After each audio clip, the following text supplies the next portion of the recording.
Une bonne journée de récupération et hop, nous enfilons nos chaussures pour une nouvelle étape du Tour des Baronnies. Le GR9 s'élève au-dessus de Buis et nous pensons aller à Brantes, charmant village perché face au Ventoux. Finalement, changement de programme.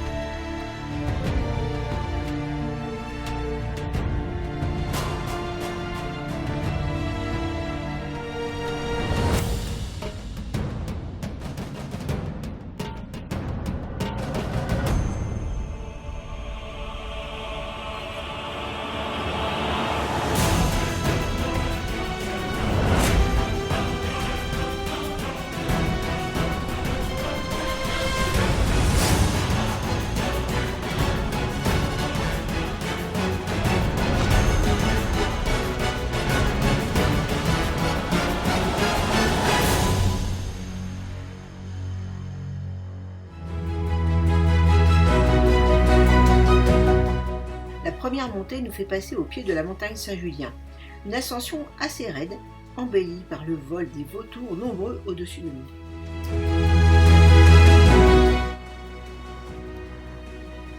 Regarde-le là-haut. Il est en crête, il est devant toi.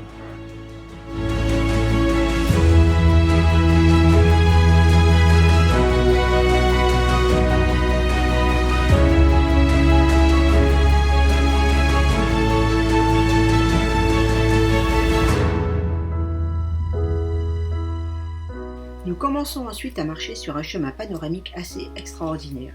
Ventoux, montagne Saint-Julien, village, tout est magnifique. À une croisée de chemin, nous rencontrons un baliseur drômois qui nous conseille d'aller à Poët-en-Persip. Il n'a pas fallu longtemps pour nous convaincre.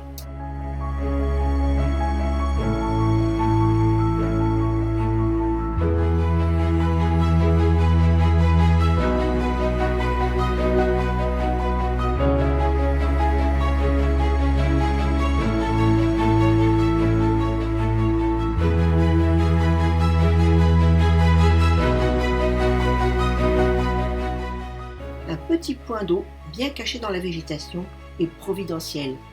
L'eau est bien rare par ici.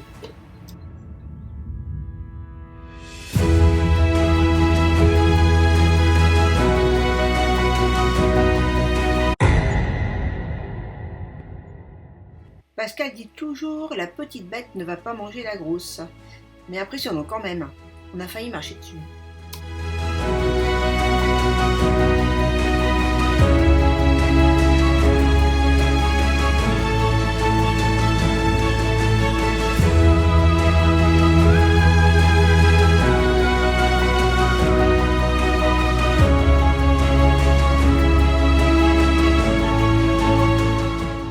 Le chemin passe dans ces marnes. Il était impressionnant car il était étroit et bien exposé au vide. Encore une eau fraîche, limpide et providentielle. Quel bonheur!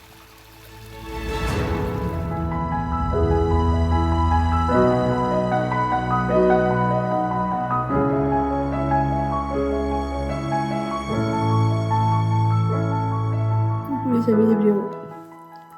On a les doudounes. Il fait un peu frais ce soir. Un petit peu frais. On est à 1000 mètres d'altitude, en gros, dans un gîte communal. Poët-en-Persip. Poët-en-Persip, c'est donc sud du Drôme. Là, on est un peu quand même perdu dans les collines. Hein. Pour venir ici, de toute façon, il n'y a pas de voitures qui viennent ici, hein, donc c'est un cul-de-sac. Enfin, ici on peut. Mais c'est un village endormi là, et waouh. Et voilà, donc on est parti de Buis-les-Baronnies ce matin. Avec quand même un gîte, un deuxième gîte, avec un restaurant quand même. Oui, on ici, a mangé au resto. Il doit y avoir, je sais pas, il y a peut-être 10 habitants dans ce village. Et ben on a quand même trouvé un resto pour manger ce soir. Juste au-dessus de l'église, là, il y a. En plus, super bon. Voilà. Comment ça s'appelle, je sais plus. Ça s'appelle le cabanon, je crois. Le cabanon du Poët. Voilà, comme ça. Voilà, gîte du Poët. Et franchement, c'était bien. Ouais. Donc aujourd'hui, on a fait une grosse étape. On est parti de Buis-les-Baronnies ce matin, on est monté par le rocher Saint-Julien, sans faire le sommet évidemment, mais par le GR9. Et ensuite, on a traversé pour passer le long de la Nibe. Ligny, bout de la nuit, je sais plus, pour arriver au col de Fontcombrant. Et donc redescendre après sur les conseils en fait, d'un baliseur qu'on a rencontré. On a rencontré un baliseur qui nous a conseillé de ne pas descendre à Brantes. Du bitume, de ne pas retourner suivre le GR9 vers Brantes et puis voilà, faire le GR9, GR de pays, c'est commun. Donc sur cette partie-là, enfin jusqu'à Brantes, parce qu'après effectivement GR9 il va vers le Mont, mais donc c'est commun. Et là on est sur le 91, le GRPI commun avec le 91. Et voilà, pour pas faire trop de bitume, donc il m'a dit mais il faut aller vers de Montcombrant, ça coupe vers le Poët-en-Percy. Bon, donc on a suivi ses conseils. C'est l'ancien tracé du GR9 depuis le col de Fontcombrant, et puis après on passe suit des pistes. C'est assez paumé, mais c'est des pistes DFCI. Et puis on arrive à nouveau sur le GRPI, GR91. Et puis en fait, on a fait une grosse étape du coup, parce qu'on ne pensait pas en faire autant. On a fait 1250 de positifs. Un peu plus même. Ouais. Voilà, et plus une vingtaine de kilomètres. Quoi. 600, presque 700, 680, 700 de négatifs. Et puis pas forcément des montées et des descentes faciles, mais surtout un passage qui est assez impressionnant sur le GR91, entre le col de la Bohémienne et puis le Poët-en-Percy. Il y a un passage dans des marnes.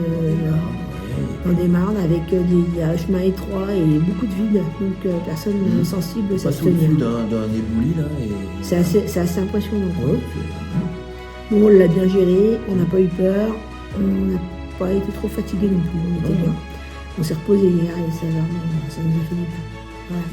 Donc on va vous mettre des photos. Ça nous a un petit peu perturbé les plans du coup, mais demain je ne sais pas trop ce que je vais faire, mais puisqu'on est trop près de Saint-Auban-sur-l'Auvèze où on devait faire une étape demain. Mais là on est trop près, on est à 6 km. Donc bon, maintenant de l'autre côté ils annoncent des mauvais temps, en particulier des orages, donc on verra bien en fonction de la météo aussi. Quoi. Donc pour l'instant on est là, on va passer une nuit dans ce refuge qui est sommaire mais très très sympa. Et puis l'accueil ici, elle a été vraiment... Mais douche chaude, super sympa. Se faire de la tambour et tout. Hein, franchement, je vous ai fait une vidéo du refuge, je vais vous montrer tout ça. Et puis voilà, et puis on va se quitter là parce qu'après la vidéo elle va être trop longue et j'arriverai pas à la mettre sur les stories. Donc je vous fais tous un petit coucou pour ce soir, je vous souhaite une bonne nuit et je vous dis à demain. Chance d'être accueillis dans le gîte qui a été aménagé par le village du Poët-en-Percy. Il y a tout ce qu'il faut. De quoi faire à manger, de la vaisselle. Un sac à dos. Là, une petite salle de bain avec des WC. Voilà. Et quand on monte, on a des chambres. Enfin, une chambre, c'est un dortoir. Hein. Avec des matelas. De toute façon, nous, on va gonfler nos matelas. Et on va les mettre là. C'est trop bien quand les mairies pensent aux randonneurs comme ça. Et on les remercie de cet endroit qui est très accueillant. Et puis ça, là, c'est une tuerie. C'est trop bon, c'est frais. C'est pas sucré. C'est tellement bon. Après la journée qu'on vient de se faire, là, c'est un plaisir intégral.